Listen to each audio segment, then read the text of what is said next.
Bom dia, meus amados irmãos, a graça e a paz do Senhor Jesus, louvado seja sempre o nome do Senhor.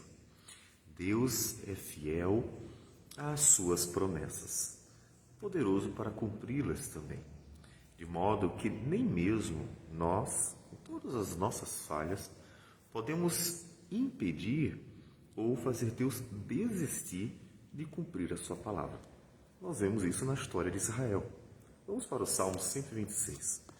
O Salmo 126 diz o seguinte: quando o Senhor restaurou a sorte de Sião, ficamos como quem sonha. Então a nossa boca se encheu de riso e a nossa língua de júbilo. Então entre as nações se dizia: grandes coisas o Senhor tem feito por eles. Com efeito, grandes coisas fez o Senhor por nós. Por isso estamos alegres. Restaura, Senhor, a nossa sorte, como as torrentes no Negueb. Os que com lágrimas semeiam, com júbilo ceifarão. Quem sai andando e chorando, enquanto semeia, voltará com júbilo, trazendo os seus feixes. A história de Israel é uma historiazinha complicada. Complicada porque um povo de coração duro estava sempre insistindo em deixar o Senhor, mesmo que tivesse todos os testemunhos do agir de Deus na própria palavra. Nenhum Deus dos povos fez alguma vez coisas maravilhosas. Afinal das contas, são apenas fruto da imaginação do homem. Mas o Deus de Israel fez maravilhas, inclusive tirando do Egito com poder, com graça, libertando e lhe dando uma nova terra, a terra de Canaã, para eles viverem em abundância. Mesmo assim, o povo insistia em abandonar o Senhor, trocando por outros deuses. E isso fez Deus várias vezes castigar o povo, para que o povo acordasse, despertasse e percebesse que o Senhor é Deus e o único Deus.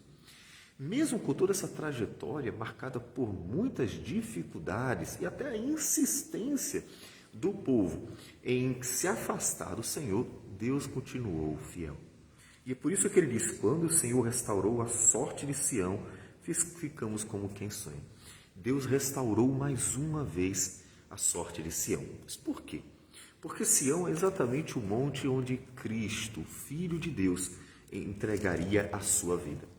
Deus é fiel à sua promessa e ninguém poderia impedir. Deus fez um plano e o plano dele era enviar o seu Filho para morrer em nosso lugar. E o lugar foi muito bem determinado, quando em Gênesis capítulo 22, Deus provando Abraão, ele diz: toma teu filho, teu único filho, Isaque, a quem amas, e vai-te à terra de Moriá. Oferece-o ali em holocausto sobre um dos montes que eu te mostrarei. Essa terra de Moriá é exatamente ali a região do Monte Sião, e é exatamente ali no Monte Sião que o Senhor exigiu que Abraão oferecesse seu filho. Veja que a ênfase, seu único filho, a quem amas, para que aquilo que Abraão fizesse fosse apresentado como um tipo, uma figura que apontasse profeticamente para aquilo que Deus graciosamente faria por nós, entregando seu único filho a quem ele ama por nós pecadores. Portanto, o texto nos mostra um Deus que está sempre cumprindo a sua palavra. Ele restaurou para a alegria não só dos judeus que criam no Senhor, é claro, né? Porque os outros, eles simplesmente não estavam andando com o Senhor e, portanto, a alegria deles com certeza seria muito passageira, mas para a alegria daqueles que criam no Senhor, que temiam no Senhor, e também para a alegria das nações. Grandes coisas fez o Senhor por eles, diziam-se entre as nações. Isso nos mostra como a redenção, mais uma vez, ela é apontada como uma redenção cósmica. A esperança não só de Israel, mas a esperança das nações. Um Deus fiel. Ninguém pode impedir o agir de Deus. Ninguém pode impedir que Deus cumpra a sua vontade. Aquilo que Ele planejou, Ele vai cumprir. De forma que isso deve trazer segurança para nós. A certeza plena de que o Senhor manterá o seu plano até o fim. Em outras palavras, pensando já nos nossos dias, a volta de Jesus é certa. Pode até parecer que não, tendo em vista que o mundo parece ir de mal a pior. Todavia, isso também vai apontando para o cumprimento da vontade do Senhor. Afinal das contas, o próprio Jesus disse: encontrará por acaso fé na terra quando o Filho do Homem voltar? Não, com certeza o mundo está numa situação bem crítica, porque a Escritura nos mostra que é sempre nesse contexto demasiadamente crítico que Jesus ou que Deus, pensando na divindade de uma forma geral, se manifesta, né? Faz algo como aconteceu no dilúvio, na Torre de Babel e em outros momentos. Deus é fiel aos seus planos e Ele cumprirá. Então ninguém conseguiu impedir. E aqueles que esperam no Senhor verão a bênção do Senhor. Aqueles que esperam no Senhor se alegrarão em Deus. O que é necessário então? Perseverança. Veja que ele diz: rogando ao Senhor mais uma vez, restaura, Senhor, a nossa sorte, como as torrentes do Negev. Observe que ele olha para o passado e encontra ânimo para continuar no presente e caminhando no futuro. Isso é importante para nós, porque a Escritura nos foi dada exatamente para olharmos para ela. A Escritura, com tudo aquilo que fora revelado, nos foi dado para que nós aprendamos e sejamos perseverantes naquilo que Deus nos ensina.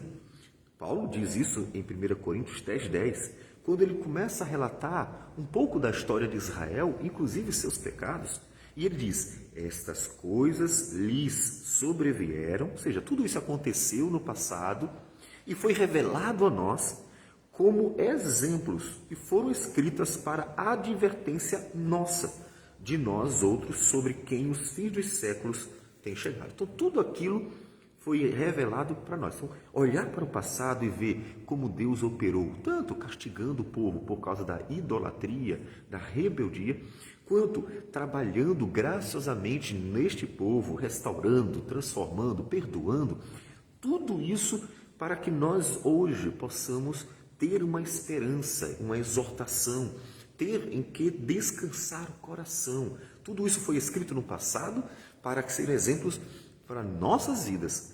E ele olha para o passado e então encontra ânimo para dizer: Senhor, restaura mais uma vez, como o Senhor fez no passado, como o Senhor graciosamente operou, opera em nossas vidas.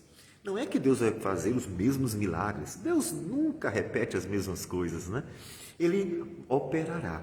Como ele faz isso? Aí é algo que pertence a ele. Afinal das contas, veja que o mar não se abriu duas vezes, veja que as pragas do Egito não aconteceram duas vezes, nem o dilúvio acontecerá duas vezes, e em outros eventos também não. Deus opera de formas diferentes. Não espere as mesmas coisas. Todavia, aquilo que ele nos ensina nesses momentos de manifestação do seu agir, ele faz com que nós recobremos ânimo para perseverarmos. E aí o salmista diz: os que com lágrimas semeiam, com júbilo ceifarão. Quem sai andando e chorando enquanto semeia, voltará com júbilo, trazendo seus feixes. Perseverança. Um termo que resume muito bem a ideia. A perseverança. Aqueles que não desistem. Aqueles que mesmo chorando, mesmo caminhando com a angústia da luta, da tribulação, da dificuldade, mas vão. Veja que eles estão andando e chorando, mas estão semeando. Eles estão tristes pela situação em que se encontra a vida, a família, a sociedade, a igreja. Eles perseveram, eles não desistem. Então, persevere. Persevere clamando, persevere colocando a sua vida diante do Senhor, a vida da igreja, colocando tudo diante do Senhor. Persevere, não desista, porque aqueles que perseveram, aqueles que não param, aqueles que continuam persistindo, porque sabem que essa é a vontade do Senhor, sabem que isso é bom, e então confiam no Senhor, não simplesmente desistem, está demorando muito, e desiste, e vai embora, e deixa. Aqueles que perseveram, eles colherão o fruto do seu trabalho, ou seja, da sua perseverança. E para você perseverar, você precisa confiar nas promessas do Senhor. Você precisa crer na palavra de Deus e então estar sendo alimentado por meio dela. Por que a ceia ela é dominical? Porque ela acontece frequentemente no meio do povo do Senhor. Ela acontece todo o primeiro dia da semana na Escritura, no Novo Testamento. E nós, hoje, então, fazemos os domingos, que passou a ser, assim, denominado o primeiro dia da semana. Por que isso? Para que a igreja seja motivada a perseverar, motivada a continuar. Então, toda vez que a ceia acontece, todo domingo, ela está dizendo assim: não desistam, porque a ceia anuncia a morte do Senhor até que Ele venha. Portanto, ela diz assim como Ele veio e cumpriu a redenção, voltará para buscar vocês. Então, não desistam. Está difícil, as lutas são grandes, a vida na sociedade é complicada, as pessoas são problemáticas, mas não desista. Continue orando, clamando e pedindo ao Senhor por sua graça, por sua misericórdia. Continue persistindo no conhecimento, na palavra e em buscar ao Senhor, porque Ele é bom para com todos aqueles que buscam o Senhor de todo o seu coração, que realmente pedem a Deus para que Ele opere para a sua glória em suas vidas. Então, não desista, porque aquele que persevera voltará trazendo com júbilo os frutos dessa perseverança. Vamos orar ao Senhor. Senhor Deus amado, bendito seja o teu nome. Toda honra, glória e louvor ao Senhor. Nós agradecemos por tudo, pedimos as tuas misericórdias, sempre opera, Senhor, na vida da tua igreja, nas nossas vidas, para que em dias tão maus possamos continuar firmes e esperando sempre no Senhor, na certeza de que o Senhor é fiel às tuas promessas. Que o Senhor receba a nossa oração e tudo isso em nome de Jesus. Amém, Senhor. Que Deus abençoe a todos e tenha um bom dia.